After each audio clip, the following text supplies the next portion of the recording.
Hi, I'm Alan Gordon, and welcome to another video that goes along with the book, The Big Book of Sales. Now, today I'm going in a totally different direction. I'm actually going to give you a definition of sales that I've developed, and I really want your feedback. But before I do that, here's our website, bigbookofsales.com. Go to the website. I'm going to put a link to it below. You can download lots of free material. You can interact with other salespeople. Take full advantage of everything that is there. In exchange for the videos that we put up and the free content that we post and give you access to, do us a favor and go ahead and hit the red button and subscribe to this YouTube channel. And also, like and comment. Now, this particular video is going to generate a lot of comments and a lot of discussion, and I really look forward to it because what I'm going to do is I'm going to share with you my definition of sales. Now, I know people. There are going to be people who are going to really love my definition. Hey, thanks for this great definition. There's going to be people who are going to want to change it and add things, and that's great. And then there's going to be people who have their own definition. And there's some great, very, very talented salespeople out in YouTube, obviously. And I really want to hear all of those comments, and I want to hear all of that discussion. And that actually is going to help all of us. I might take some of your ideas and actually use them in a future definition for a sales video that I make in the future. But right now I'm going to share with you the definition of sales that I have developed, okay? Regardless of the product or service you're selling, at its core, sales is the art and the science of understanding customer psychology, anticipating customer reactions, and being prepared for those situations with the right skills at the right time to control the sales process toward a successful close, successful for your clients and successful for you. That's a simple one-sentence definition, but there are so many different elements and ideas in there that I want to take a minute and break it down piece by piece, okay? The first piece says, regardless of the product or service you're selling. What that means is sales skills are universal. Sales skills can be applied to any product or any service in any industry at any price point. And I would even add, in any country.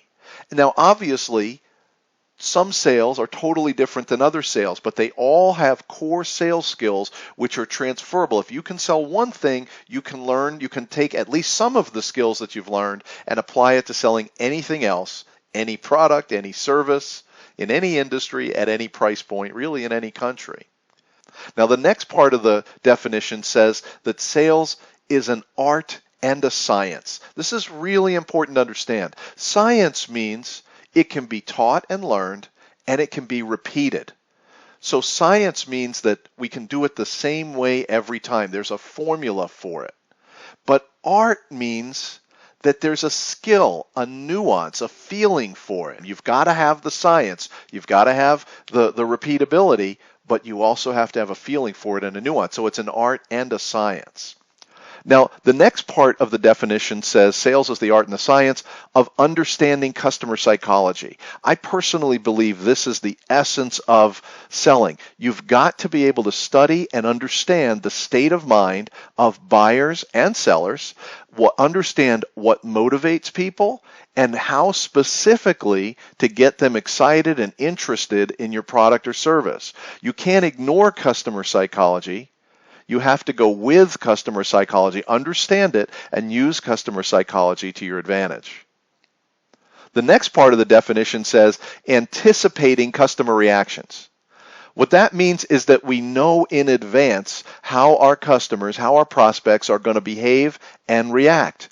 And we know this, well, of course, everybody is a little bit different, but in general, customers react pretty much the same way at the same time in the sales process. If we were to write down our objections, and I do this with my coaching clients, it really only boils down to 3 or 4, maybe 5 objections, and you get them every time. So knowing in advance, anticipating customer reactions. Then the definition says to be prepared for those situations. Now, preparation, that's very important to me. That means studying and practicing those situations with prepared responses.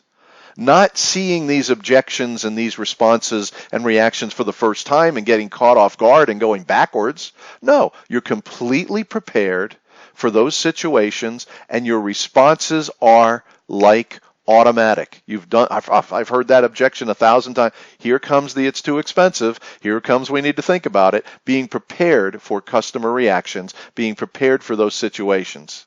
Then it says with the right skills at the right time. So we have to not only be prepared, but know, we may have to use this skill, we may have to use that skill, we may have to use this technique, we may have to say this, we may have to say that. Being prepared with the right skills at the right time. To control the sales process. That says two things. Number one, it says that we have a process. You've got to have a process. If you don't have a sales process, if you don't have a map as to where each customer meeting is going, then you're flying blind. So it says that number one, we have a process, and number two, we want to control that process to the best of our ability. We want to keep the customer along our process. If the customer goes way out of bounds, we've got to get skilled at bringing them right back in to our process. So to the extent that we can, to the extent that we're going to be very successful, we're going to be able to control customers in the sales process. Toward a successful close. Here we're saying it's all about closing. If you can be the nicest person in the world, but if you don't close sales, you can't stay here. You've got to find another job. We have to be able to close. So, the most important thing people always ask me about is closing skills, closing techniques. What's your close? What's your close? What's your close? Yeah, that is really important. All the rest of it's important, but we do have to remember, for all the nice guy and all the customer psychology and all the skills and the training that we do, we have to close sales. And then we define success as success for your client, meaning the solution, the product, service, whatever it might be, moves your client closer to their goals, and successful for you.